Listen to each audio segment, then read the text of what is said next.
strukturat e Komisariatit të Policisë Rrugore të Tiranë. Për javën që janë pas, krahas zbatimit të masave të planit operacional në lidhje me uljen e ngjarjeve rrugore, rritjen e parametrave të sigurisë rrugore, evidentimin dhe ndëshkimin e shkeljeve të cilat janë efekti drejtpërdrajtshëm në lidhje me shkeljen e rregullat të qarkullimit rrugor, si mosvendosja e kaskës mbrojtëse, mosvendosja e ripit sigurimi qoftë nga drejtuesit e mjeteve apo nga pasagerët që udhtojnë në to, përdorimi i aparatit celular, respektimi normave të shpejtësisë në qendrat e banuara dhe jashtë qendrave të banuara në segmentet interurbane. Ka hartuar një plan të detajuar masash në lidhje dhe me një kategori tjetër siç është këmbësorët apo dhe ciklistët, drejtuesët e patinave të cilët nuk respektojnë dispozitat e kodit rrugor, rregullat e qarkullimit rrugor, referuar në 180 dhe 188 të kodit rrugor. Nisur nga fakti që kohët e fundit kemi një shtim të ngjarjeve rrugore ku janë përfshirë këto kategori, strukturat e Komisariatit të Policisë Rrugore kanë hartuar një plan të detajuar masash për evidentimin dhe ndëshkimin e kësaj kategorie. Ne si komisariat apelojmë për gjithë të kategoritë, respektojnë rregullat e qarkullimit rrugor, të mos kalojnë semaforin kur drita është e kuqe, të ecin në karrexhat aty ku ato e kanë të dedikuar si korsi për të qarkulluar dhe kryesisht drejtuesit e patinave elektrike të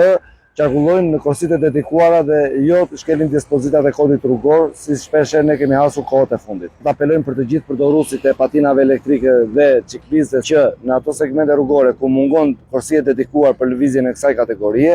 duhet të qarkullojnë sipas dispozitave dhe NEN 180 dhe NEN 188 kodit rrugor në krahun ekstrem të karrexhatës në sens të kundërt me lëvizjen e mjeteve për të bërë të mundur parandalimin e ngjarjeve rrugore që të kenë mundësi të shohin mjetet që vinë përballë dhe të shmangin ngjarje rrugore kontaktin me mjetet që qarkullojnë në karrexhat. Krahas masave të marra që si përmendëm, do të vazhdoj aplikimin e masave në lidhje me ekspozimin e mjeteve me mjet ngritës të gjitha mjeteve që janë pushuar në kundërshtim me sinjalistikën vertikale dhe horizontale, kryesisht në trotuare, në rrugkalim këmbësorësh, në vendqendrimet e shërbimit publik, si dhe do të aplikoj dhe masat me dronin për shkelje të cilat cënojnë drejt për drejt sigurinë e përdoruesve të rrugës, siç mund të jetë përdorimi i aparatit celular, mosdhënia për përparësi e këmbësorëve, përshkrimi i karrexhatës së kundërt apo parakalimet e gabuara në afërsitë të kryqëzimeve, të cilat kanë impakt drejt për drejt në lidhje me parametrat e sigurisë rrugore. Vendosja e ripit sigurimit është një ndër elementat që ne do të fokusohemi jo vetëm nga përdoruesit e mjeteve, por dhe te pasagerët të cilët qarkullojnë në këto mjete